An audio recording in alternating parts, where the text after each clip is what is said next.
할렐루야, 감사합니다.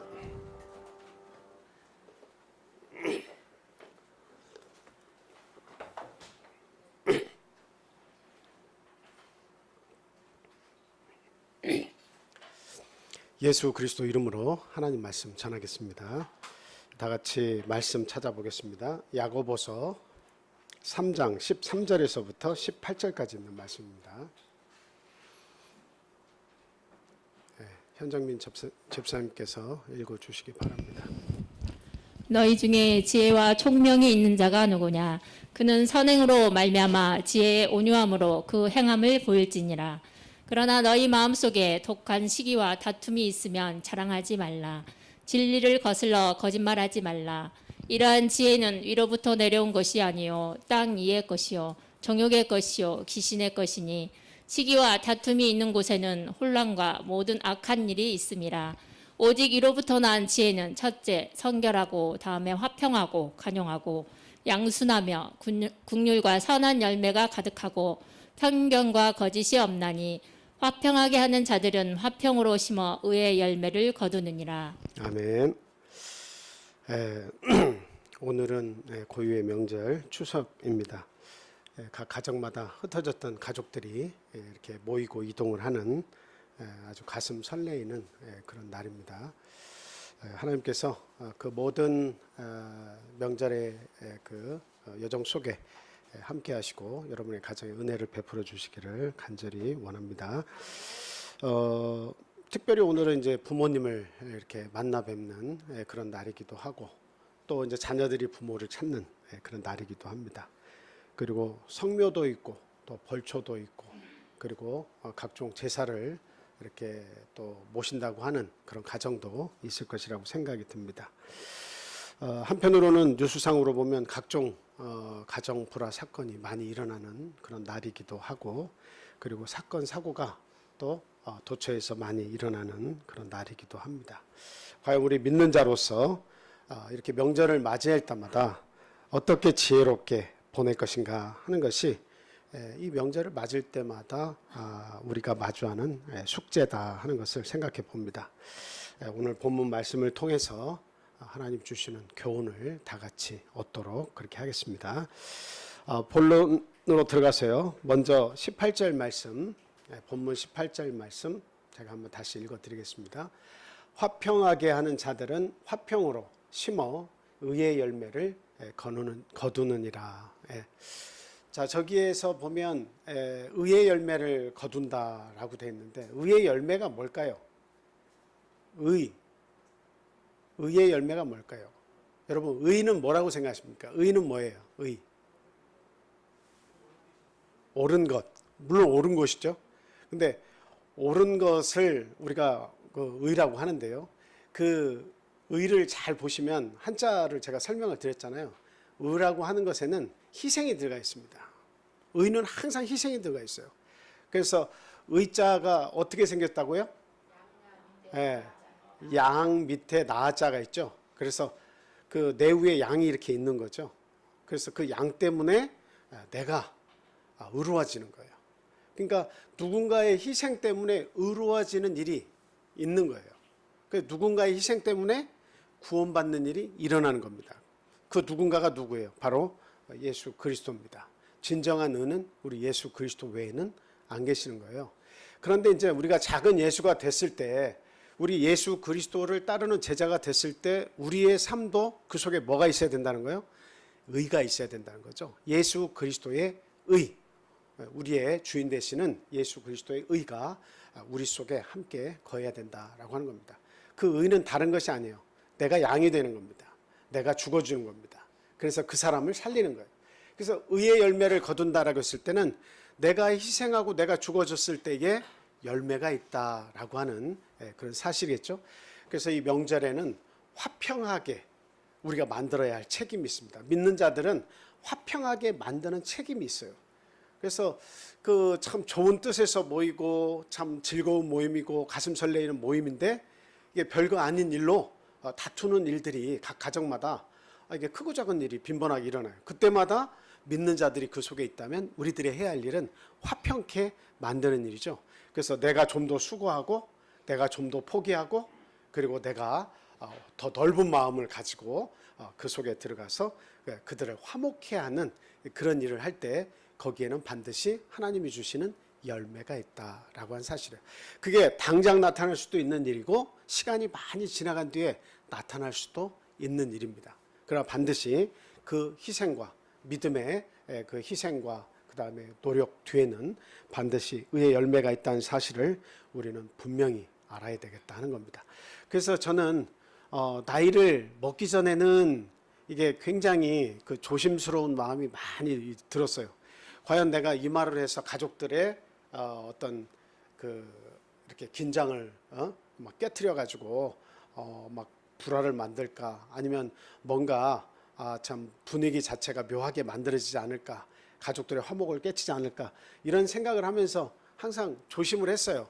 하나님에 대한 말씀, 복음 전도 이런 것들을 어떻게 해야 될 것인가 지혜롭게.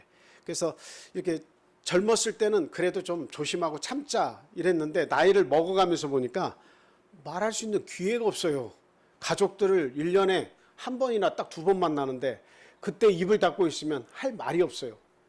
그래서 결코 전하지 못하고 우리의 인생을 마감할 수도 있겠다, 이런 생각이 자꾸 드는 겁니다. 그래서 요즘엔 될 수 있으면 어느 누구에게도, 친구에게도, 아니면 내가 알고 있는 후배들에게도 항상 이야기합니다. 이렇게 시간이 많이 있을 때 핑계 대지 말고 교회 나가라고 말씀을 드립니다. 이 믿음을 회복하지 못하면 결단코 아무것도 아니라고. 네가 세상에서 그렇게 열심히 달리고 열심히 살아봤던 분들, 그 하나님께서 네 생명 딱 쥐고 있는데 하나님께서 너 흔들면 어떻게 하실 것이냐, 그런 말을 이렇게 꼭 전달을 해줍니다. 저나 여러분들이나 우리가 분명히 알아야 될 것은, 오늘 말씀을 통해서 기억해야 될 것은 무엇이냐면, 가정과 가족, 더 나아가서 친척과 그리고 가까운 이웃은 하나님께서 나에게 주신 최고의 선교지다라고 하는 사실을 결코 잊어서는 안 되겠다라고 하는 말씀입니다. 사도행전 10장 1절 2절 말씀 우리 같이 읽어보겠습니다. 시작. 가이사랴에 고넬료라 하는 사람이 있으니 이달리아 부대라 하는 군대의 백부장이라.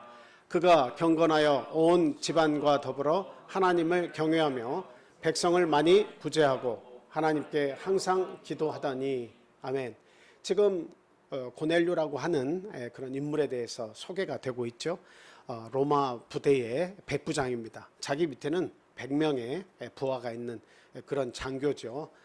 그런데 그가 지금 어느 나라에 있어요? 로마에 있는 게 아니고 파견 부대에 지금 이스라엘 나라에 와 있습니다. 거기 가이사랴라고 하는 곳에 주둔해 있으면서 그가 있는 그 집안에서 어떤 일을 행했냐, 2절 말씀해 보니까 그가 경건하여 온 집안과 더불어 하나님을 경외했다. 물론 그 뒤에도 백성을 많이 구제하고 하나님께 항상 기도했다라고 하는 말은 나옵니다. 근데 이 사실을 통해서 알 수 있는 것은 이 고넬료라고 하는 인물이 참 특이하다, 하나님께서 굉장히 사랑하셨나 보다라고 하는 생각이 듭니다. 로마 사람으로 타 민족이 믿는 그 하나님을 믿는다고 하는 것은 이거는 상당히 어려운 일이죠. 그리고 자기는 지배하는 민족이에요. 그 지배를 받는 민족의 신을 믿는다고 하는 것은 이거 상당히 어려운 거예요. 로마에는 많은 신들이 있습니다. 아주 위대한 신들이 있어요. 그래서 전쟁을 할 때도 신과 신의 대립이라고 항상 생각하고, 우리나라의 신, 우리 국민이 믿는 신이 더 강대하다, 그래서 우리는 전쟁에서 항상 승리한다 라고 하는 이런 자부심을 가지고 살아가는데, 그런데 로마에 속해 있고 로마 시민권을 가진 이 고넬료가 지배를 받는 그 조그마한 나라의 그 신을 나의 하나님으로 믿고 섬겼다라고 하는 것은, 이거는 참 생각하면 할수록 놀라운 일입니다. 오늘날 우리 멀리 떨어져 가지고 있는 우리나라에서 복음을 접할 때 항상 이렇게 우리가 이렇게 걸리는 첫 번째 관문이 뭐예요? 내가 왜 그 나라에서 믿는, 거기서 나온 선지자나 거기 그 나라에서 나온 예수라고 하는 인물을 왜 내가 나의 구원의 주로 하나님으로 그를 모시고 믿어야 되냐, 이 질문을 꼭 빼놓지 않고 하죠. 그 관문을 우리가 꼭 넘어가야 돼요. 근데 이 고넬료라고 하는 인물은 하나님께서 특별히 사랑하셨나 봅니다. 그 마음을 일찌감치 움직여 주셔서 그 주둔하는 그 가이사랴에서 그 백성들에게 선을 행하고, 특별히 자기의 가정에서 자기의 가정이라고 하면 자기의 식솔들이죠. 자기의 속해 있는 가족들뿐만이 아니라 자기의 집안에서 일을 하는 많은 어떤 도움을 주는 가사 노동을 하는 그 노예가 있을 수도 있고 여러 가지 도움을 주는 사람들을 다 포함하는 겁니다. 근데 그 모든 온 가족과 더불어서 하나님을 찬양했다라고 하는 거죠. 그러니까 이게 참 생각을 해봐도 참 하나님이 고넬료를 너무너무 기뻐하시겠구나, 너무 사랑하셨다 이런 생각이 들어요. 그래서 고넬료는 자기의 선교지가 지금 어디입니까? 지배하는 그 나라에 자기가 거주하고 있는 그 집이 고넬료의 선교지였다라고 하는 것을 우리는 결코 잊어서는 안 됩니다.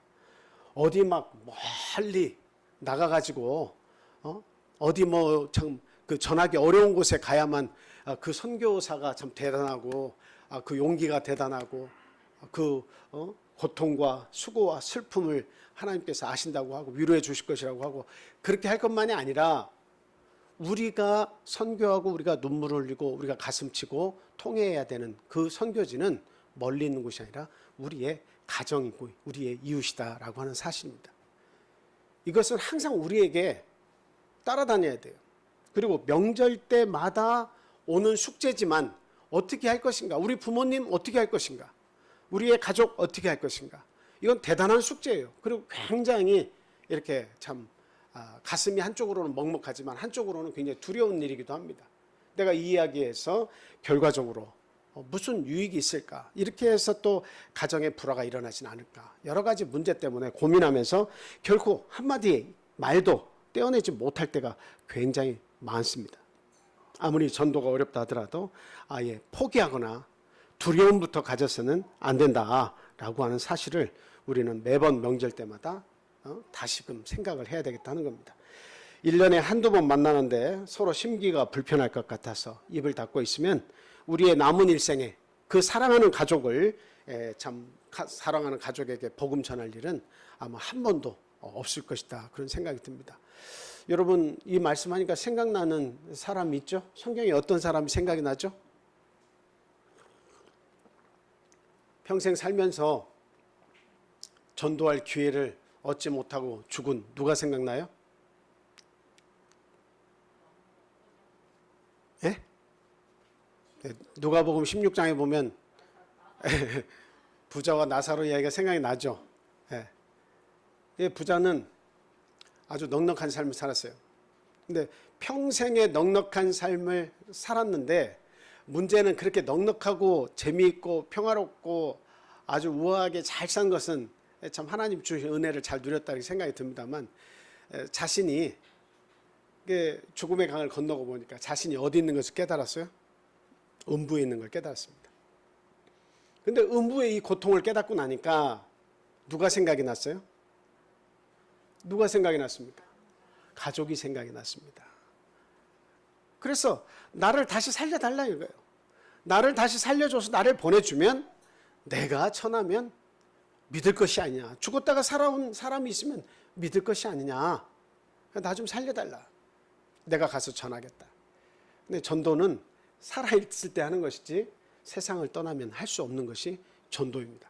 그래서 내가 두려움을 선택할 것이냐 아니면 욕을 먹더라도 진심을 담아서 한 번이라도 내가 말하고 그리고 내가 모욕을 당하더라도 한 번이라도 내가 이 복음에 관해서 구원에 관해서 내가 한마디라도 하고 내가 돌아올 것이냐 하는 것은 이게 우리의 몫이에요. 그래서 나이가 점점 먹고 있는데도 불구하고 하나님께서 나를 부르실 날이 어떻게 보면 그게 가까워지는 거 아니겠습니까? 그런 날이 가까운데도 불구하고 입을 탁 붕해서 가정의 평안을 위해서 나는 가만히 있겠다고 하지만 그러나 그 가정의 평안은 곧 뭐로 연결되는 거예요? 하나님을 모르는 것과 연결되고 결국 멸망으로 연결되는 것뿐이 없습니다. 그래서 우리는 그 가족의 구원을 항상 염려하고 하나님 앞에 기도하고 그리고 생각하면서 살아야 됩니다. 어떻게 하면 내가 하나님의 복음을 전달할 수 있을 것인가? 시기를 잘 선택해서 지혜롭게 접근을 해야 되겠다 하는 겁니다. 그래서 언젠가는 내가 해야 되는 일이 이거 맞아요. 내가 언젠가는 해야 될 일이에요. 한 번이라도 내 양심상 말 안 하고 그들이 가는 그 길이 멸망의 길이라면 언젠가 내 양심상으로라도 한 번, 두 번, 세 번이라도 말을 해야 할 것이 이게 복음 전도 아니겠습니까? 그래, 이대로 우리 사랑하는 가족이 하나님을 알지 못한 채 세상 떠나기를 바라는 사람은 아무도 없을 거예요.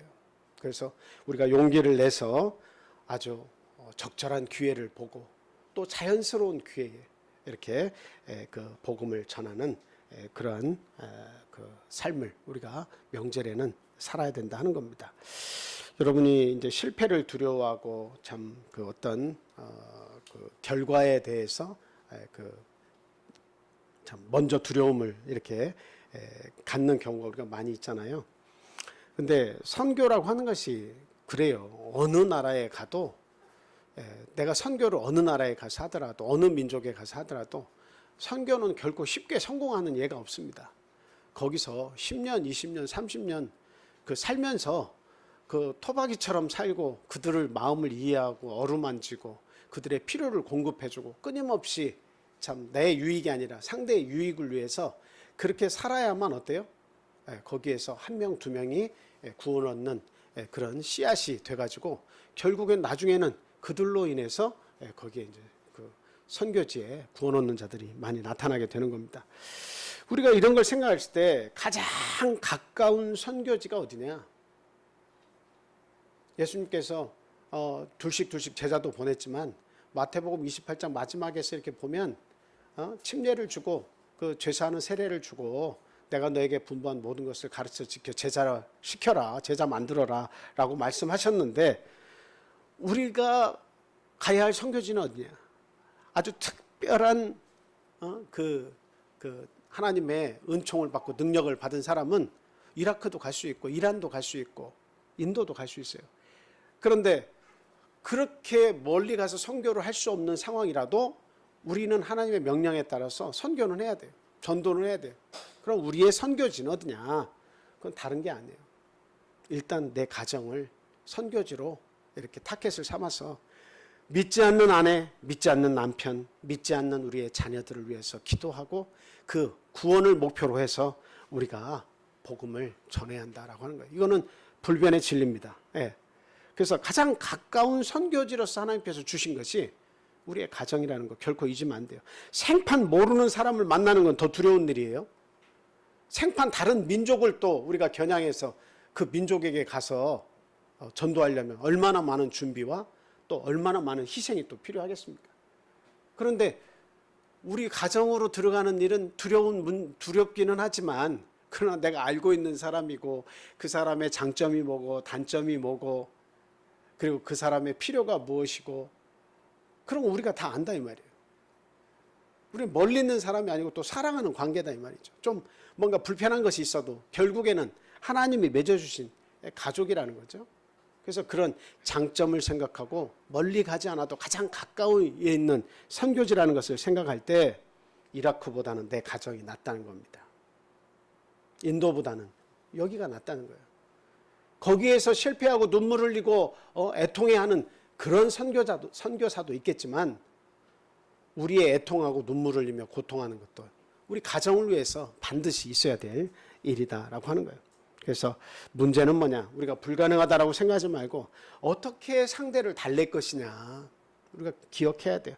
어떻게 사랑하며 어떻게 다가갈 것인가 하는 것이 우리의 숙제예요. 절대 불가능한 것은 아니다라고 하는 거예요. 종종 이런 설교를 하면 질문을 이렇게 반대로 하시는 분이 종교가 다른데 어떻게 합니까? 이렇게 얘기하시는 분들이 의외로 많아요. 종교가 다른데 어떻게 할 겁니까?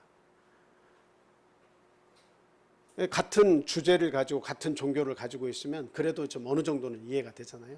그래 우리 서로를 위해서 기도합시다. 그런데 종교가 다르면 어떻게 할 거냐? 여러분 스리랑카든 인도든 말레이시아든 이런 이슬람 국가에 가서 전도하는 사람들은 어떻게 전도하겠습니까? 1차 전도하는 방법은 무엇이냐면 끊임없이 의를 끼치는 거예요. 의를 끼치는 거예요. 예수 그리스도의 의지만 상대는 그게 예수 그리스도의 은지 뭔지 관심이 없지만 의를 계속 끼치는 거예요. 의를 끼치는 거예요. 그건 내가 낮아지고 죽어지고 그리고 그 상대방의 필요를 계속 공급해 주는 겁니다. 그 의를 계속 끼치면 빚진 자가 되는 거예요. 끊임없이 많은 빚을 졌다고 생각하면 그때에 가서 정말 그 사람과 나의 사이가 정말 가족같이 친밀해지는 그런 단계가 오면 그때 뜨거운 마음을 가지고 하나님께서 역사해 줄 것을 믿고 전달하는 거예요. 그게 전도예요. 그렇게 해서도 100명 중에 한 명이 전도할까 말까 한 그런 일이죠. 그러나 그 씨앗을 뿌려놓으면 그 가족은 또 그 사람이 구원한다 이 말이에요. 어떤 방식으로든 불가능이 아니라 하면 다 하나님이 그 기회를 주시고 능력을 주셔서 구원할 자가 나오게 다 돼 있습니다. 그래서 어떤 종교를 가졌던 간에 명절에 가족들이 다 모이면 어떻게 해야 돼요? 은혜를 막 끼쳐주는 거예요. 사랑을 막 끼쳐주는 거예요. 평상시 못했던 사랑을 막 듬뿍듬뿍씩 주세요. 다음에도 또 사랑을 주세요. 다음에도. 그래서 사랑의 빛을 많이 지게 만드는 거예요. 그리고 내 마음이 동하거든 뜨거워지거든 상대에게 진심 어린 마음으로 전하는 겁니다. 상대가 감동이 되고 상대의 마음이 움직이기 시작하면 하나님께서 도와주십니다. 다니엘서 12장 3절 말씀 보겠습니다. 자, 시작. 지혜 있는 자는 궁창의 빛과 같이 빛날 것이요 많은 사람을 옳은 대로 돌아오게 한 자는 별과 같이 영원토록 빛나리라.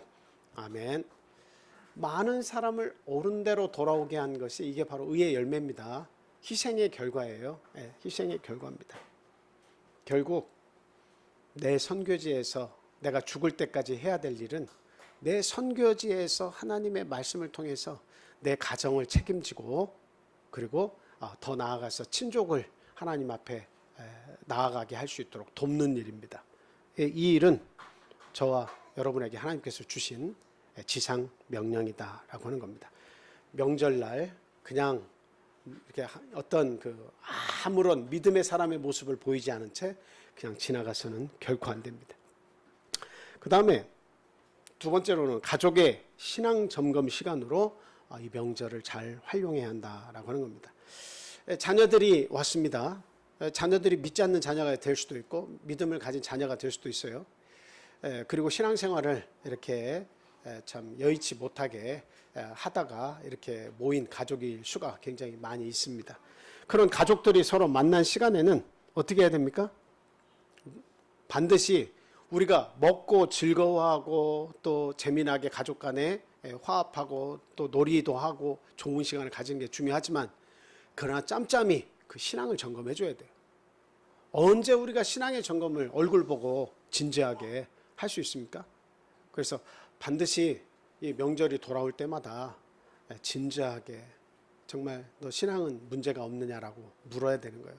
그냥 나중에 자녀들이 성인이 되고 하면 다 어려워가지고 그 자녀들이 무슨 말 할까 염려가 돼가지고 그냥 입을 딱 다물고 있는 부모들이 상당히 많습니다. 아이고 오늘 우리 또 자녀 기분 나쁘게 해가지고 괜히 툴툴거리면서 속상한 마음으로 또 직장으로 또 어디로 돌아가면 안 되지라고 하면서 되도록이면 참고 인내하고 신앙에 관해서는 아예 그냥 입도 못 대는 부모가 상당히 많이 있습니다. 그리고 우리 자녀도 마찬가지예요. 연로하신 부모님의 구원에 관해서 마음속으로는 구원받으면 좋겠는데 라고 하면서도 용기 한번 내지 못하고 이 명절이 1년에 쑥쑥쑥쑥 한두 번씩 지나가는 걸 경험한 사람들이 많이 있을 겁니다. 그런데 신앙점검의 시간이 있어요. 우리가 하루 종일 이틀 갔으면 이틀 내내 믿음의 얘기할 겁니까? 아니에요. 그거 아닙니다. 짧은 시간이라도 진지하게 한 번씩 물어봐 주는 게 중요한 거예요. 너 네 신앙 이렇게 괜찮은 거니? 정말 안식일을 잘 준수하고 있는 거 맞니? 정말 하나님 너 제대로 믿고 있어? 너 신앙 너 세상에서 이렇게 성공하는 거 쫓다가 네 신앙 잃어버리면 아무것도 아니다. 정말로 그 부모의 참 녹아나는 마음으로 심정으로 그렇게 묻고 점검을 하는 그런 시간을 우리는 분명히 가져야겠다라고 하는 겁니다. 자, 본문 13절 17절 말씀 13절 17절 말씀 제가 읽어드리겠습니다.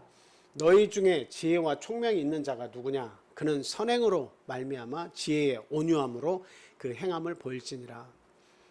지혜의 온유함이 있어야 돼요. 부모가 이야기하는데 상대가 값어치 없게 여기고, 자녀가 부모를 진심으로 사랑하고 진심으로 위해서 이야기하는데 그 부모가 야 말하지 마라 이렇게 할 사람도 없어요. 진지하면, 정말 진지하면, 정말 내 마음이 와닿게 가까이 다가가면 자녀도 그 부모의 말을 무시 못하고 부모도 그 자녀의 말을 무시 못할 겁니다. 우리가 그냥 너무나 가볍게 두려워서 살짝 지나가는 말로 하지 말고 정말 그 영혼을 염려하는 마음으로 진지한 말로 그 사람을 위로하고 그 영혼을 위해서 우리가 한마디 말을 던지면 그 속에는 역사하는 힘이 있어요. 하나님의 말씀은 살았고 능력이 있다라고 얘기하고 있죠. 모든 것을 잘게 부술 수가 있어요. 그 사람의 생각도 부술 수가 있고 그 사람의 상황도 다 깨어 부술 수가 있습니다. 결국에는 내가 용기 있게 또 결단해서 또 진실되게 진지하게 그 말씀을 전할 수 있느냐 없느냐 하는 것이 그게 관건이다 하는 겁니다.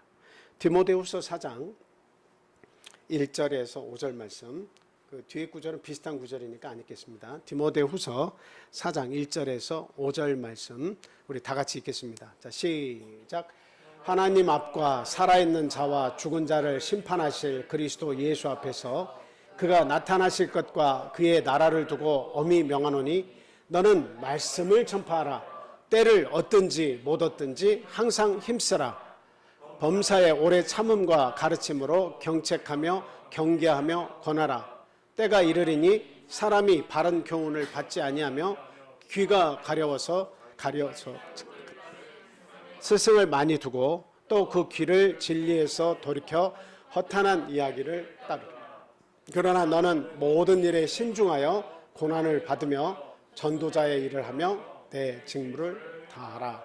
바울 사도가 디모데에게 이게 참 이게 전하는 말씀입니다만 결국 디모데나 우리나 우리의 할 일은 무엇이냐? 전도인의 사명이다라고 하는 거 잊으시면 안 돼요. 전도인의 사명입니다. 상대방이 듣든 안 듣든 고난을 받더라도 비웃음을 받더라도 내 부모, 내 가족, 내 자식들에게 하나님의 이 복음의 말씀을 가장 귀한 진리를 짧게라도 전해서 어때요? 신앙을 점검해 줘야 됩니다. 예, 반드시 그 일이 선행이 돼야 돼요. 디모데후서 4장 17절 말씀도 한번 보겠습니다. 자, 시작. 주께서 내 곁에 서서 나에게 힘을 주심은 나로 말미암아 선포된 말씀이 온전히 전파되어 모든 이방인이 듣게 하려 하심이니 내가 사자의 입에서 건짐을 받았느니라. 아멘. 누가 힘을 주신대요? 누가 힘을 주신대? 예, 하나님께서 내 곁에 서서 나에게 힘을 주신대요. 뭐를 위해서 옆에서 힘을 주시는 거예요? 나로 말미암아 선포된 말씀이, 진리의 말씀이 온전히 전파돼서 이방인들이 들을 수 있도록 하나님께서 나에게 힘을 주신다라고 하는 거예요. 바울 사도에게만 힘을 주시는 겁니까? 그렇지 않죠.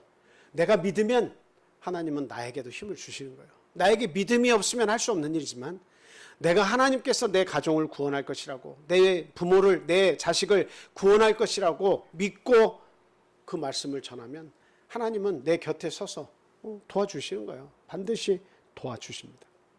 그래서 사자의 입에서 건져내 주신다. 바울 사도도 사자의 입에서 건져내 주셨고 바울 사도가 하는 일도 사자의 입에서 많은 이방인들을 구원해내는 일을 하나님이 도우심으로 한 거예요. 그 사자의 입은 우리가 잘 알죠. 베드로전서 5장 그 8절에 보면 근신하라 깨어라 너희 대적 마귀가 우는 사자같이 두루 다니며 삼킬 자를 찾나니. 이 말씀으로 보니까 우리는 항상 읽어도 그렇게 겁도 안 나는 말씀이지만 여러분 이 사바나 지역이나 정글에서 사자를 맞는다고 한번 생각해 보세요. 제가 어떤 그 유튜브 내용을 이렇게 동영상을 보는데 그 하룻 강아지 범 무서운 줄 모른다고 호랑이가 이렇게 잠을 자고 있는 것 같아 보였어요. 근데 걔가 유유히 옆을 걸어가더라고요. 실제 장면을 찍은 거예요. 걔가 유유히 걸어가더라고요. 호랑이를 보면서. 근데 그 앞에서 알짱알짱 거리고 안 지나가니까 호랑이가 깼어요. 깨가지고 배가 고팠는지 그냥 그 강아지가 도망도 안 가려고 하는 강아지를 발로 어떻게 탁 짓누르고 있다가 입으로 머리를 딱 물더라고요. 그리고는 달랑달랑 이렇게 매달고서 이렇게 가는 거예요. 아니, 호랑이를 만나면 어떻겠습니까? 사자를 만나면 어떡하겠습니까? 배고파서 막 얼렁거리는 우는 사자가 만약에 우리 앞에 있다면 얼마나 두렵겠습니까? 우리 가족 앞에 있다면 어떻겠습니까?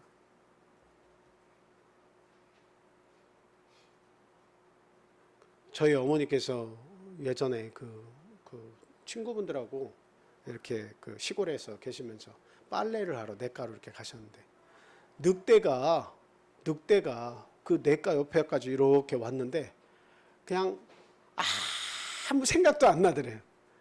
나 이렇게 해서 죽는구나 이렇게 생각을 하셨대요.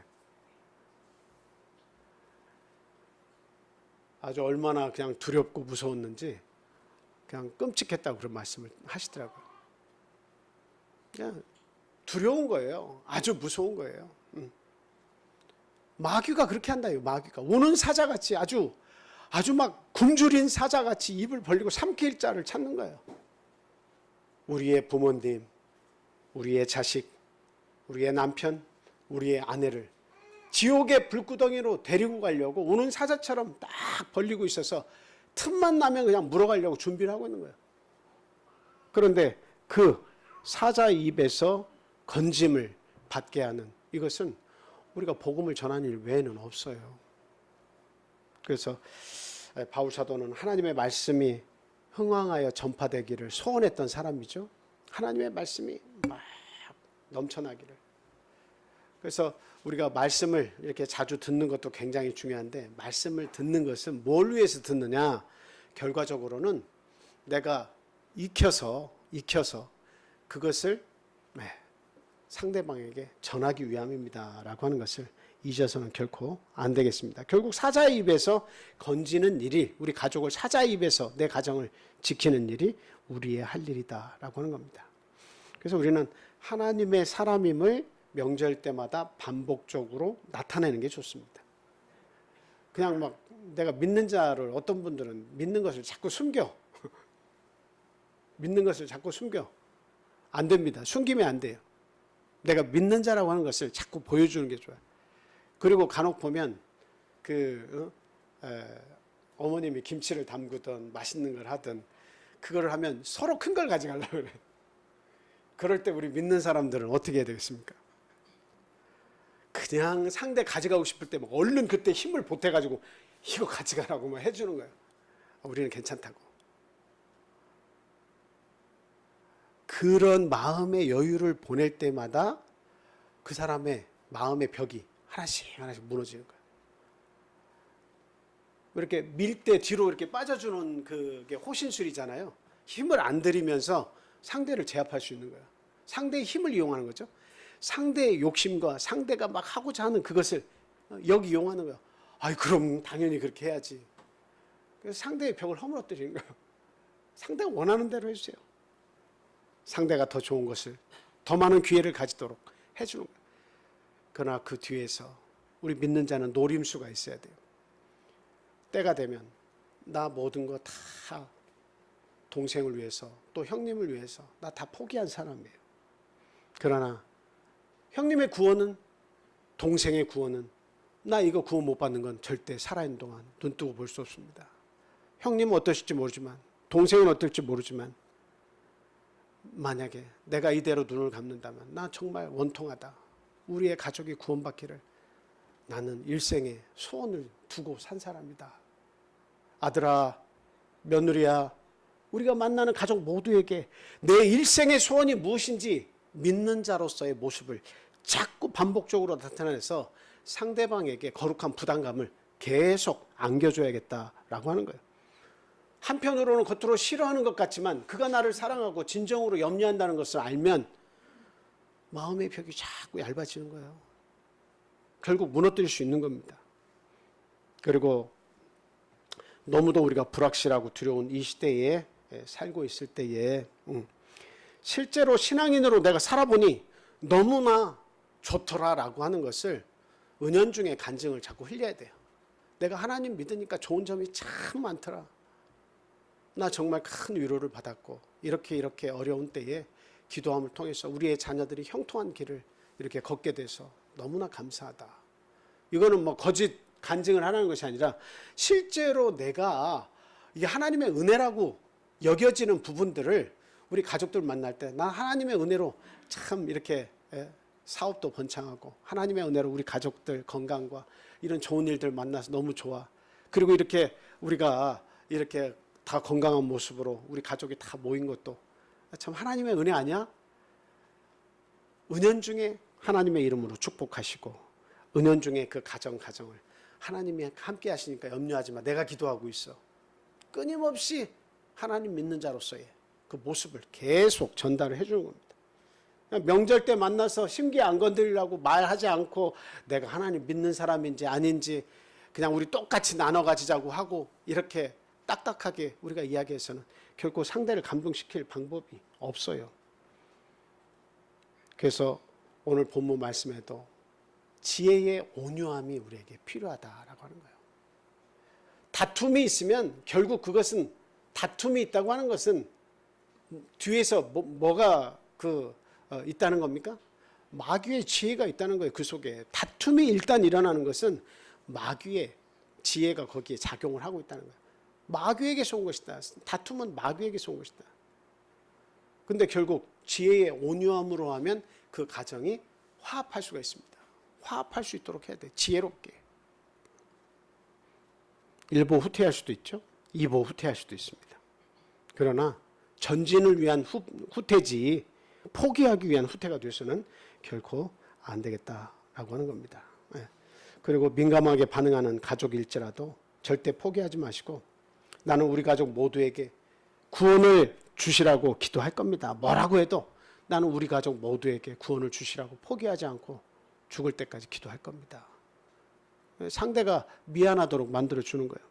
그래서 때를 얻든지 못 얻든지 하나님의 말씀을 전할 수 있는 그 기회로 우리는 이 명절을 삼아야겠다 하는 말씀을 드립니다. 마지막 세 번째는 성도는 하나님을 믿는 자의 행동을 보여줘야 한다라고 하는 겁니다. 자, 오늘 본문 말씀 다시 한번 보겠습니다. 13절에서 18절 말씀인데요. 너희 중에 지혜와 총명이 있는 자가 누구냐? 그는 선행으로 말미암아 지혜의 온유함으로 그 행함을 보일지니라. 그러나 너희 마음속에 독한 시기와 다툼이 있으면 자랑하지 말라. 진리를 거스려 거짓말하지 말라. 이러한 지혜는 위로부터 내려온 것이 아니요 땅 위의 것이요 정욕의 것이요 귀신의 것이니 시기와 다툼이 있는 곳에는 혼란과 모든 악한 일이 있습니다.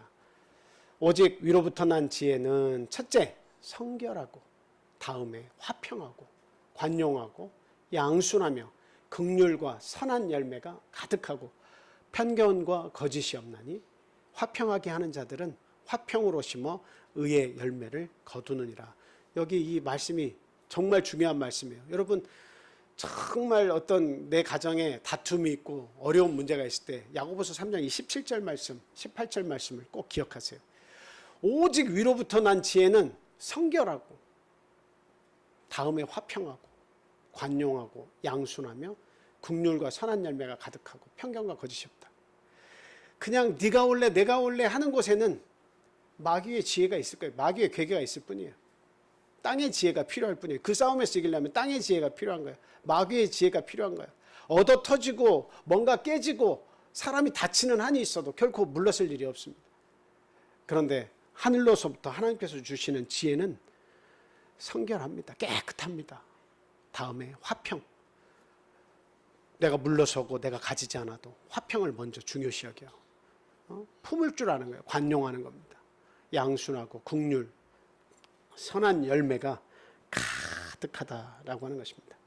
그래서 그 보여주기식이 아닌 하나님의 구원받은 자녀로서의 너그러움과 그리스도의 사랑을 가지고 섬길 수 있어야 된다.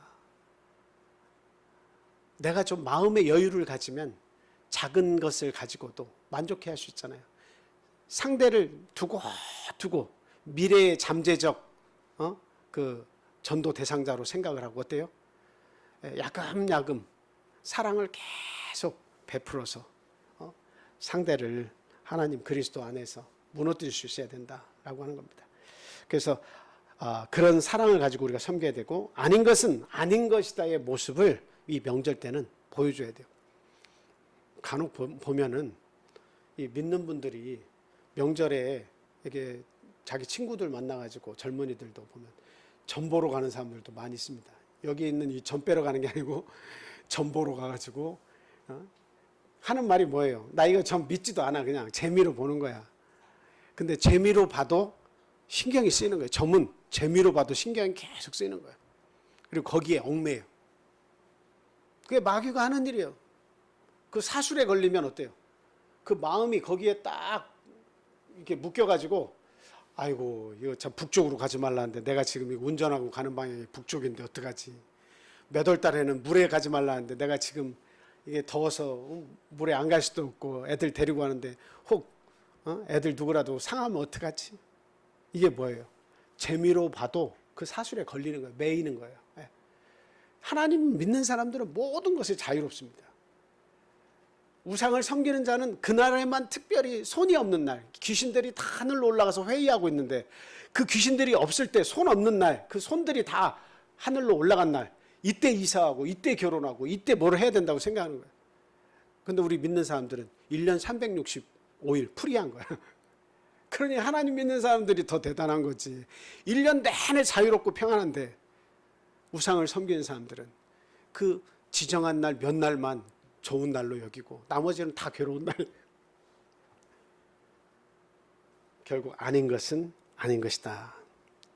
여러분 성묘 가가지고 믿는 자가 옆에서 있다가 야 절해 그러면 예 이거 하나님 이거 우상에게 절하는 거 아닙니다. 조상 숭배하는 거 아닙니다 하면서, 그렇게 믿는 자의 모습이 아니라 술에 술 탄 듯 물에 물 탄 듯 그런 모습으로 신앙생활을 해서는 안 된다 이거예요.